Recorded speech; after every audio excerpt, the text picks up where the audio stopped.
कर लेना चाहिए कि तमाम रिजल्ट जो है 1.5 1.75 2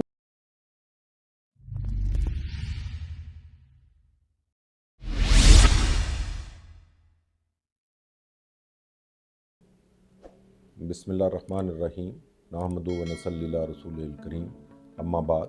मैं डॉक्टर हारून रशीद हूँ। मैं डर्माटोलॉजिस्ट हूँ और एक एस्थेटिक फिजिशियन। आज का टॉपिक इंतहाई डर्माटोलॉजी में और पर्टिकुलरली कॉस्मेटोलॉजी में अहमियत का हामिल है।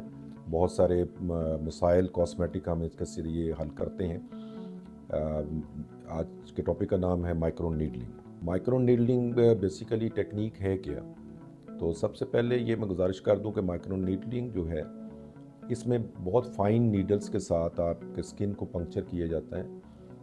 इसमें डर्मा रोलर इस्तेमाल होते हैं और डर्मा पेन इस्तेमाल होता है, जिसको डॉक्टर्स पेन भी कहा जाता है। डर्मा रोलर एक उस घरों में भी ख़वातीन के पास परचेज करके मार्केट से मिल जाता है, तो उसके साथ भी फेस पे और सर पे भी फेरा जाता है। नीडल्स फिक्स होती हैं, एडजस्टेबल नहीं होती, तो इसमें बहुत ज़्यादा स्किन को डैमेज ज़्यादा होता है और कंट्रोल डैमेज नहीं होता, और जहाँ पे जितनी डेप्थ चाहिए होती वो नहीं मिलती और फिक्स डेप्थ होती है, इसलिए वो बहुत ज़्यादा कामयाब नहीं है जो घरों में डर्मा रोलर हम इस्तेमाल करते हैं। तो बेसिकली ये डॉक्टर पेन के साथ या डर्मा पेन के साथ ये प्रोसीजर किया जाए तो वो ज़्यादा बेहतर है। तो डर्मा पेन बेसिकली एक इंस्ट्रूमेंट है लाइक दिस वन, और इसके यहाँ पे कॉटरेज लग जाती है। ये डिस्पोजेबल कॉटरेजेस होती हैं स्टीराइल, ये यहाँ पे इसके अंदर फिट की जा सकती है। जैसे ये मैंने इसको फिट कर दिया तो ये फिट हो गई है। अब इसको हम अगर ऑन करेंगे तो ये अब नीडल्स इसकी चल रही हैं। ये needles up and down stroke दे रही हैं और इसमें 32 नीडल्स हैं, और ये स्किन में मल्टीपल पंक्चर्स, वही 32 पंक्चर पर पॉइंट बनाएंगे। इस तरह से हज़ारों पंक्चर्स जो हैं वो फेस पे, या अगर सर पे पीआरपी करनी है या फेस पे करनी है तो उसके हज़ारों पंक्चर्स इसके ऊपर बनाए जा सकते हैं। सेकेंडली इसका फ़ायदा ये है डर्मा पेन का कि इसके ऊपर गेज है।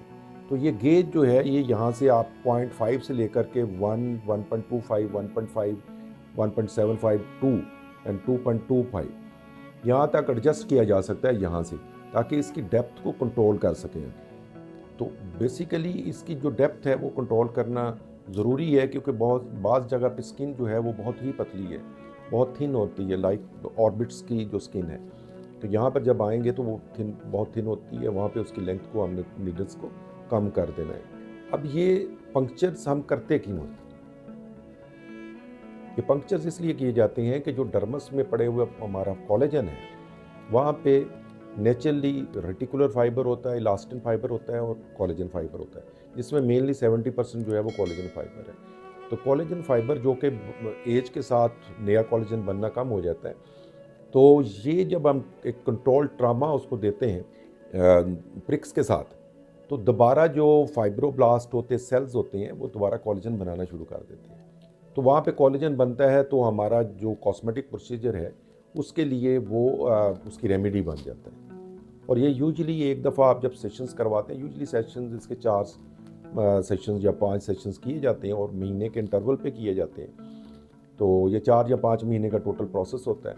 तो उसके बाद इसका डाउन टाइम होता है 6 to 9 मंथ। तो कोलेजन जो है उसके बाद बनता रहता है। तो पेशेंट को यहाँ पे एक अपने आप को करेक्ट कर लेना चाहिए कि तमाम रिज़ल्ट जो है वो इसके प्रोसीजर के दरमियान 4 महीने या 5 महीने में नहीं आएगा। वहाँ पे तकरीबन इसको 25% रिजल्ट मिलेगा, बाकी 75% रिजल्ट जो है कमिंग 6 to 9 मंथ है, जिसमें automatically collagen, neo collagen genesis जिसको कहा जाता है, तो उसमें वो उसको रिजल्ट मिलेगा। अब इस इंडिकेशंस बेसिकली क्या है? अब इंडिकेशंस इसमें बहुत ज़्यादा कॉमन जो है वो फाइन लाइंस और डीप लाइंस हैं, सैकी स्किन है फेस पे, और उसके बाद एक्नी स्कार्स बड़े कॉमनली किए जाते हैं। स्टैच मार्क्स जो है वो बड़े कॉमनली इसके साथ रिस्पॉन्ड करते हैं, अच्छे तरीके से रिस्पॉन्ड करते हैं।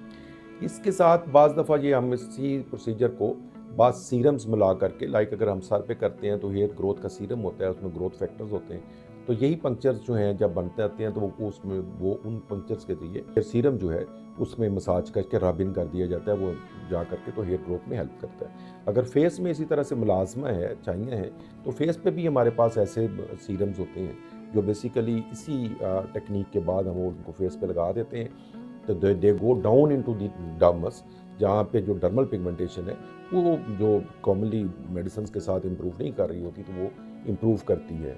इसको हम मेसोथेरेपी भी कह देते हैं। तो ये एक सेप्टिक माहौल में, एक हाइजेनिक माहौल में करना चाहिए। पेशेंट के चेहरे को साफ़ कर दिया जाता है, उसके बाद इस डर्मा पेन को आप सारा फेस जो है, पूरा फेस के ऊपर, नेक पे भी, चिन के नीचे, ये सारा एरिया टोल ट्रामा जो है वो डर्मा पेन के साथ दिया जाता है। उसके बाद आप इसको थोड़ा सा एक केयर है वो ये है कि ये पोर्स जो हैं they usually remain open for an hour, उसके बाद दे विल क्लोज ऑटोमेटिकली। आपको सन ब्लॉक यूज़ करना होगा, किसी डस्टी प्लेस पे नहीं जाना होगा। 6 घंटे के बाद आप चेहरा वॉश करें अपना, या अगर आपने सर पे माइक्रो नीडलिंग करवाई है तो वो फिर आप 6 से 8 घंटे के बाद जा कर के सर को वॉश कर सकते हैं। और इसके करवाने से पहले डेफिनेटली आपने सर को वॉश करना है और चेहरे को भी वॉश करना चाहिए। इसके ब्रूजिंग समटाइम वेरी रेयरली, कहीं कोई डेप्थ जो कोई मेजर वेसल, छोटी वेन्यूल, ये कोई टच हो जाए तो, अदरवाइज़ बहुत ही वो पंक्चर्स के ज़रिए बहुत माइल्ड कैपिलरी ब्लीड आ जाती है और इसके अलावा इसका कोई ख़ास साइड इफ़ेक्ट नहीं है। तो दोबारा गुजारिश कर दूं कि ये एक्ने स्कार्स के लिए एक बेहतरीन प्रोसीजर है, स्ट्रेच मार्क्स के लिए एक बेहतरीन प्रोसीजर है, और इसी तरह रिंकल्स के लिए और सैकी स्किन ऑफ फेस, इसके लिए बेहतरीन प्रोसीजर है, और साथ हेयर ग्रोथ के लिए भी हम इसको अप्लाई कर सकते हैं। Thank you very much for watching.